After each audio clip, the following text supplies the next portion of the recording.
Hari ini kita mau bicara tentang sakit bahu. Karena banyak sekali nih teman kita yang sakit bahu ya. Jadi topiknya hari ini mau sakit bahu. Saya mau tes dulu nih. Tangannya ya semua bisa diangkat ke atas dua-dua. Oh iya. Ada dulu lagi. Oh iya bisa semua, bagus. Bisa pegang belakang? Wah ya susah. Hati-hati ya, jangan dipaksa ya. Pulang dari sini malah sakit bahu nanti. Bisa? Ada yang bisa? Ada yang bisa? Kalau yang enggak gimana? Kalau yang enggak pasti banyak soalnya. Makanya saya tanya yang bisa. Ada yang bisa enggak? Enggak ada. Ada bisa? Bisa. Oh bisa? Oh iya hebat. Sudah terapi. Oh udah terapi. Iya udah lama. Kan ini udah disuntik 2 kali. Oh udah suntik. Dua-dua bisa kiri kanan. Nempel tangannya. Nempel ya. Susah nempel susah. Bisa begini malah lebih bagus. Waduh. Nah ini. Nyampe.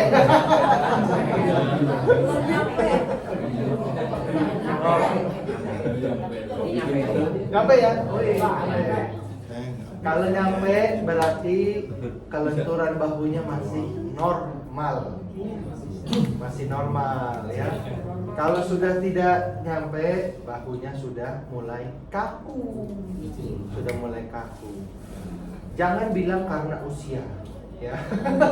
Bukan karena usia, karena kebiasaan kita tidak pernah melatih kelenturan bahu kita. Pernah dengar ini nggak influencer olahraga namanya Opa Roni?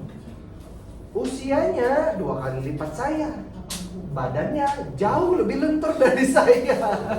Jadi bukan gara-gara usia ya, badannya lebih besar lagi dari saya, mungkin 2 kali saya. Tangan dia 2 kali saya. Dia bisa pull up 20 kali mungkin. Saya 10 kali aja udah nyerah. Ya, jadi bukan karena usia lagi. Saya bisa kayak dia juga nggak bisa aja, tapi ya karena saya malas aja nggak bisa. Ya kan? Jadi ya karena kebiasaan kita ya. Oke, kita mau masuk ke topik hari ini adalah tentang sakit bahu. Ya. Nah, sakit bahu nih ada beberapa tahap dulu nih ya. Yang pertama, ini mulai agak kaku ya, pre-freezing. Nah, ini biasanya mulai nyeri-nyeri dikit, ngilu-ngilu dikit ya. Kenapa? Oh, enggak. Ya. Ini pergerakan juga mulai terbatas ya. Ngeceknya gampang, kita bisa gini nggak, bisa gini nggak gitu ya. Kalau gini masih bisa, ini masih oke. Nggak ada rasa-rasa sakit-sakit dikit ya, itu masih oke. Walaupun ada rasa sakit, walaupun sedikit, ya itu sudah tidak normal. Ya, itu udah tahap 1 berarti.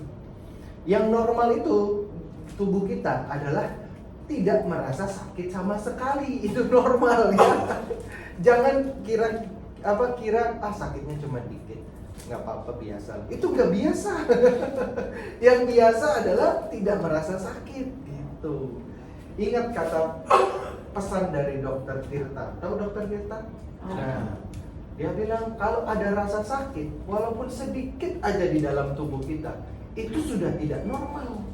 Ya, itu adalah alarm dalam tubuh kita bahwa ada sesuatu di dalam situ gitu loh. Jadi kalau kayak gini-gini udah mulai ngerasa nyeri, ya berarti udah ada sesuatu di dalam yang harus diperbaiki. Bukan ditunggu sampai parah dulu baru cari solusinya ya, enggak. Udah mulai sakit, kita udah harus mulai cari solusinya gimana supaya tidak sakit. Gitu ya. Ini tahap 1 nih. Oke. Biasanya terjadi waktu siang atau malam ya, sepanjang hari lah ini sebenarnya ya sakitnya gitu. Yang kedua, nah ini mulai kaku ya, nih, ini udah masuk tahap 2. Kalau sudah seperti ini ya sudah nggak ngilu ya tapi ya. Nyangkut aja gitu. Nyangkut aja ya. Nah kalau sudah mulai kayak gini, sendi sudah mulai keras, sudah mulai kaku. Nah, sebenarnya ya, kalau sudah mulai tahap ini udah mulai agak susah untuk diperbaiki. Udah mulai agak susah. Ya, kita harus rutin peregangan, mungkin dibantu-bantu dengan terapi dan lain sebagainya. Ya, baru dia mungkin bisa balik normal lagi. Semakin kaku akan semakin susah untuk diperbaiki. Ingat itu ya. Jangan tunggu sampai benar-benar kaku baru kita cari solusi. Ya. Jadi buat teman-teman yang bakunya mulai kaku-kaku harus makin rutin datang ke sini ya. Hari ini kan udah 30 menit loh. Ya. Ingat ya. Udah 30 menit. Jadi terapinya udah mulai makin baik, makin 2 kali lipat lebih efektif. Ya. Nah, ingat ya, jangan tunggu mulai masuk tahap ini. Tahap 1 sudah cari solusi. Oke. Nah, kalau sudah mulai masuk ke tahap 2 tadi, ya, maka sudah mulai mengganggu aktivitas, terutama tidur. Di sini, kayaknya bukan di sini. Waktu itu ada satu cici yang bilang dia kalau tidur nggak bisa madep kanan karena bahunya sakit. Selalu tidur. Ada nggak yang dengar?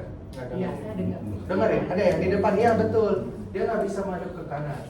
Setiap dia tidur nggak sengaja madep kanan langsung kebangun sakit soalnya. Nah itu kayaknya udah parah deh itu. Udah kelas berat itu. Ya nggak tahu harus duduk sini berapa lama. Kalau udah kayak gitu tuh ya. Hati-hati. Nah ini nih posisi tidur ya itu sangat berpengaruh kalau udah kayak gitu. Yang terakhir ya ini makin nggak bisa tidur lagi, udah sakit terus-terusan soalnya sepanjang hari. Kalau udah gini ya udah mau nggak mau tidur minum obat penahan rasa sakit. Ya, udah kelas berat sekali kalau udah minum obat penahan rasa sakit ini ya. Kalau masih nggak mau bertobat juga kayak gini ya, nggak mau cari dokter, nggak mau cari terapi ya udahlah. Mau dibilang apa lagi ya? Segera bertobat. Apa penyebab kita mengalami sakit bahu? Penyebabnya ada banyak. Ya, salah satu penyebab bahu kita sakit adalah frozen shoulder. Ini biasanya terjadi di usia 50 hingga 60. Enggak juga sih, teman saya 40-an udah frozen shoulder ya. Mungkin karena mungkin genetik bisa juga. Main game. Saya tuh main game terus. Mungkin juga ya. Tapi karena saya main game, saya nggak mau mengakui aja. Tapi sekarang udah nggak sempat. Ya, bisa juga mungkin karena apa ya? Genetik bisa juga ya. Atau kerja di kantor seharian posisinya gitu terus ya kan, ketik-ketik terus, nah, bisa juga tuh satu posisi yang lama terus-terusan seperti itu ya. Terus apa lagi? Nah ini ada penyakit-penyakit tertentu yang bisa meningkatkan resiko frozen shoulder. Yang paling memungkinkan adalah ini, diabetes. Itu diabetes? Oh oke. Ya. Jadi kenapa diabetes bisa meningkatkan resiko frozen shoulder? Ada yang tahu? Karena biasanya kita diabetes, darahnya kental. Kalau darahnya kental, bisa menimbulkan penyumbatan di bagian sendi-sendi kita. Nggak cuma di bagian bahu aja, di seluruh bagian sendi kita bisa tersumbat. Gitu ya. Jadi kita duduk sini bisa bantu untuk diabetes nggak? Bisa. Cuma memang diabetes bukan harian, bukan mingguan ya. Ini prosesnya bisa berbulan-bulan gitu. Setahu saya di Muara Karang paling cepat aja mungkin 2 bulan. Ya, itu pun belum signifikan sekali ya. Mungkin gulanya dari 300 turun jadi 200-an gitu ya. Ini perlu konsistensi yang panjang. Jangan menyerah ya. Datang ke sini aja secara rutin, kita pelan-pelan bantu ya. Jangan lupa mentang-mentang sudah datang ke sini bukan berarti makannya boleh sembarangan ya. Banyak yang bilang, "Oh, kalau udah dari sini keluar boleh dong tiap hari nasi padang. Jangan ya. Berbahaya. Kecuali kita normal tubuhnya, nggak ada sakit apa-apa, ya mungkin masih bisa. Tapi kalau udah ada penyakit, dikontrol, ya dikontrol. Baru disembuhin satu, makan ini itu lagi rusaknya 3, ya sama juga bohong ya. Oke. Nah, selain diabetes, apalagi stroke juga bisa ya. Terus pasca pembedahan kanker payudara, gitu, mungkin juga ada resikonya. Terus penyakit jantung. Nah ini nih, kadang-kadang kita keliru. Orang sakit jantung sama orang sakit bahu ini agak mirip, gejalanya agak mirip ya. Kalau sakit bahu kita angkat gini, mungkin bahunya ada rasa nyeri. Tapi kalau orang tanda-tanda mau sakit jantung, dia mau angkat lemes, bukan sakit, lemes. Ya biasanya 1 bulan sebelum serangan jantung, tangannya lemes, nggak bisa diangkat. Ya. Terus suka keluar keringat dingin. Terus dadanya suka sesak, ya, nafasnya pendek. Ini gejala-gejala orang mau serangan jantung, gitu. Jangan nanti keliru gitu. Ah ini saya frozen shoulder nih, tangan saya lemes nggak bisa diangkat. Wah terus keliru ya. Kalau serangan jantung lemes, kalau frozen shoulder biasanya kaku atau nyeri, nggak ngerasa lemes. Jadi mending kaku sama mending lemes. Jangan dua-duanya. Tapi lemas lebih serem. Biayanya lebih mahal. Oke. Nah, ini yang pertama ya. Frozen shoulder. Yang kedua, nah ini yang paling susah nih. Cedera otot rotator cuff.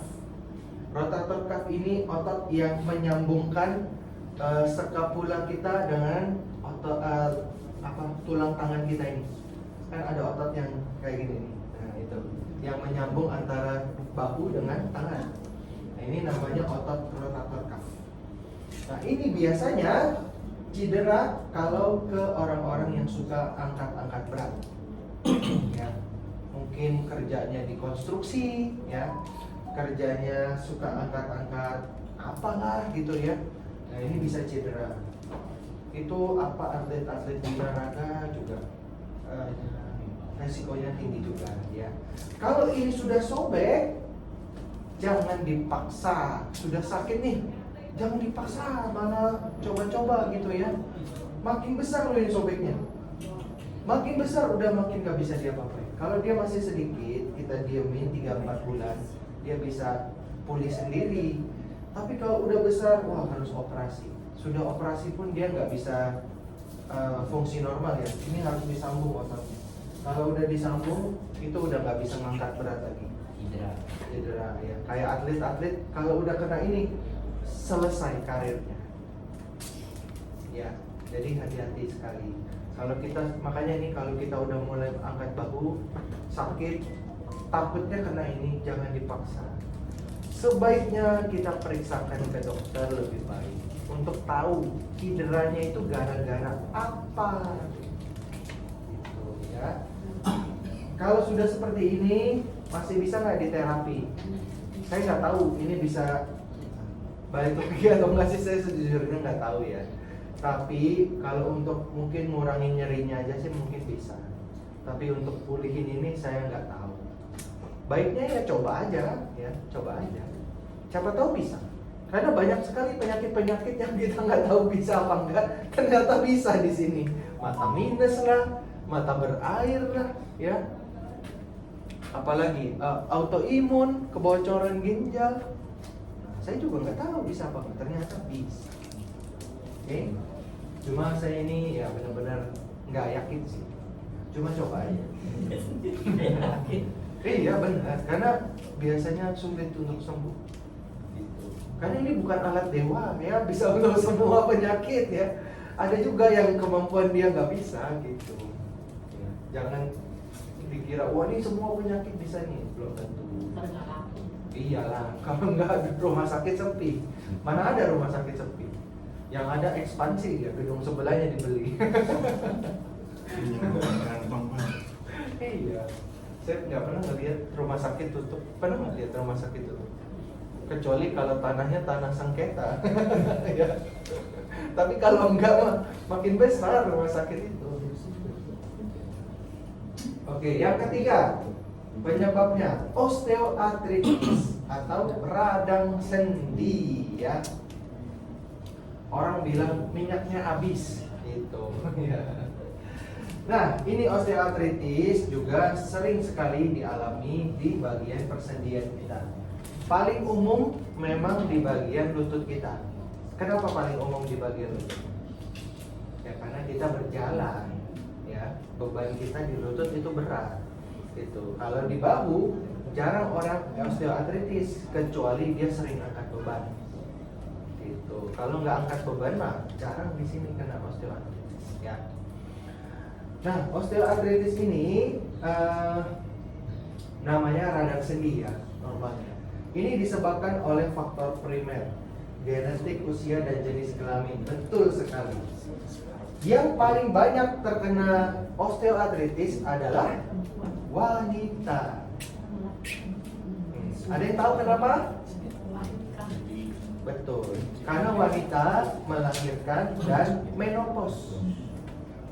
Dua faktor ini menyebabkan tinggi sekali terkena sakit radang sendi. Iya, makanya penting sekali nih wanita untuk menjaga kesehatan sendinya.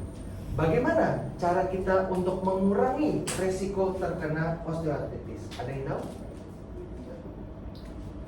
Gak ada yang tahu? Betul sekali, Jaja pintar ya. Sering dilakukan ya. Woi, langsung ngantuk deh. Mati. Oh iya. Kalau ada lonjakan listrik mati.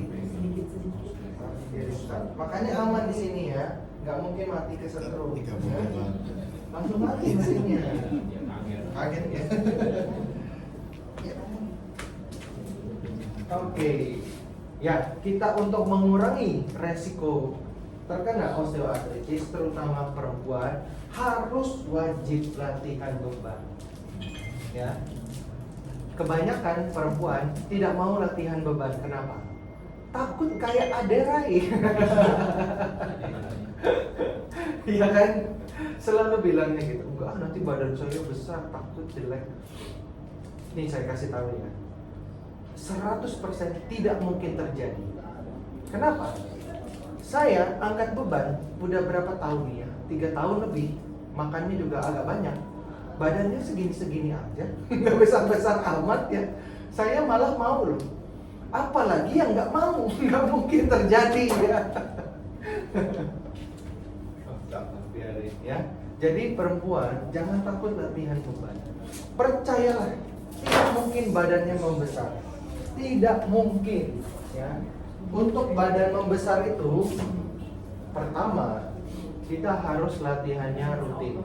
Ya, rutin itu udah pasti. Yang kedua, harus yang namanya progressive overload atau bebannya terus-menerus ditambah.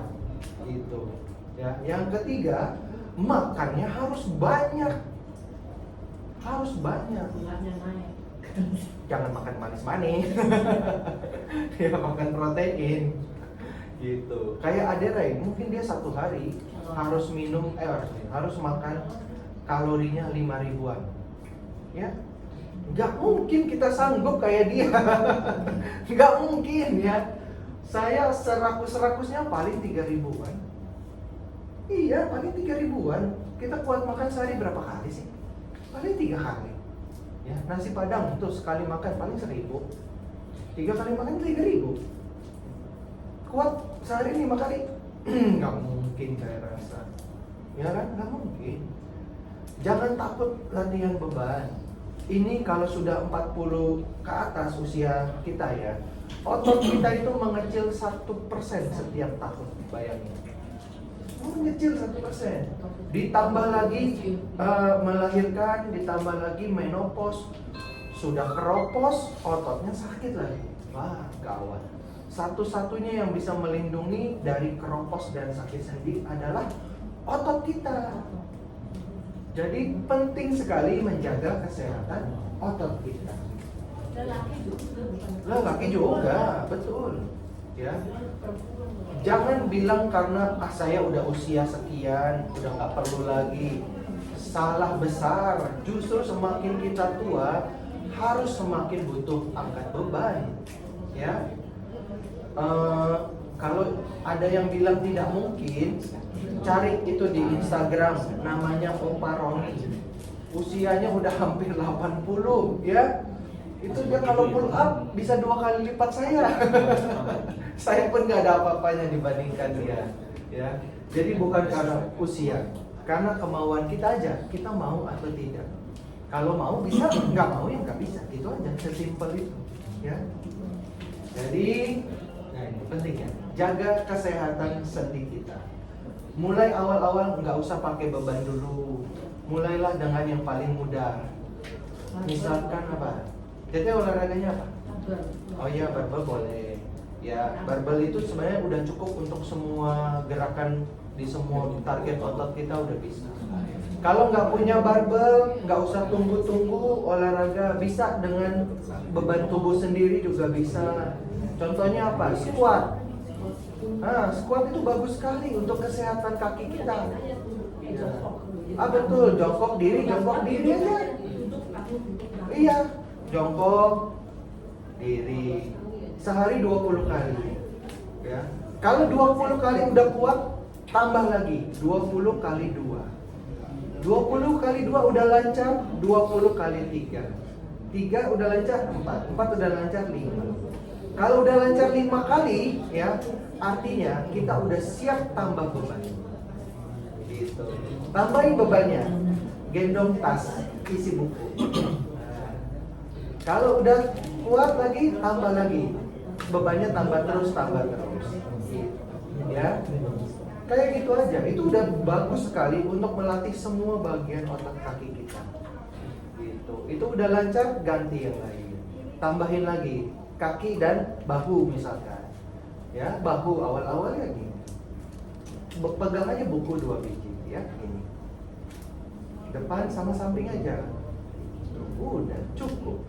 Udah lancar 20 kali 2 sampai kali 5. Udah lancar, tambahin beban lagi yang agak berat. Ya, gas 3 kilo. Angkat aja gitu. Aqua 1,5. Iya boleh aqua ya. Aqua itu yang botol itu ya. Itu udah 1,5 kilo tuh. Berat air sama liter itu berbanding 1:1. Ya, 1 liter air sama dengan 1 kilogram. Gitu, gampang ya. Nanti lama-lama itu le mineral 15 kilo bisa itu. Ya. Wah, itu susah sih. Saya pun nggak kuat. Saya paling 12 kilo. Ya. Oke, berikutnya dislokasi batu. Nah, kalau khusus ini nggak usah kesini datang, percuma. Kalau dislokasi carinya chiropraktik gitu, carinya ortopedik ya, tukang urut, carinya ke sana. Karena ini kan bahunya lepas ya, kalau lepasnya tinggal dimasukin aja. Malah kalau kita nonton itu yang tarung-tarung UFC apa ya, mereka kalau lepas gini, cari tembok diginiin sedikit, udah. Sebenarnya bisa aja, tapi sakitnya luar biasa. Nah, kalau mereka sih udah tahan sakitnya. Kalau kita mau bisa nangis 2 hari. Ya, nah kalau ini pokoknya jangan kesini ya, percuma. Ya, cari itu aja, chiropraktik atau ortopedik. Nanti sama mereka tuh, nah gitu, aduh sambil gigit tangan orang enggak. Sakit soalnya. Oke. Nah, yang terakhir penyebabnya adalah karena darah kita ada sumbatan. Kenapa ada sumbatan? Ya salah satunya karena darahnya kental. Darahnya kental bisa jadi gara-gara diabetes gitu. Nah, kalau ini kita duduk di sini sangat mungkin ya untuk diperbaiki. Sangat mungkin keadaannya makin membaik. Karena kita duduk di sini dengan listrik potensial, kita bisa bantu untuk melancarkan peredaran darah kita. Jangan lupa ya, kalau kita minum obat pengencer darah, wajib untuk check up ke dokter setiap 2-3 bulan. Jadi ada minum obat pengencer darah ya? Baru ya? Baru diambil karena ada plak sedikit. Oh oke, nanti 2-3 bulan cek lagi ya ke dokter. Cek kekentalannya lagi, bilang sama dokter, saya ada ikut terapi, biasanya bisa untuk ngecerin darah juga. Agustus masih balik nanti. Ya, takutnya nanti terlalu encer. Gitu. Kalau balik ke dokter, kita harus kadang minta loh ya untuk tes pengenceran darahnya itu masih perlu minum obat atau enggak, atau dosisnya dikurangi atau tidak. Kita harus info sama dia, karena dokter Indonesia nih agak-agak gitulah ya. Kita harus tanya duluan, ya. Kalau enggak dia mah diam-diam aja gitu. Ya. Oke. Nah, gimana cara pembersihan darah secara alami? Ya, cara paling gampang adalah duduk di sini aja. Udah nggak ngapa-ngapain ya, cuma duduk santai ngobrol-ngobrol, darah kita lebih lancar menggunakan bioelectric potential therapy gitu. Jangan lupa kalau kondisinya sudah membaik, info-info sama kita supaya kita bikin testimoni.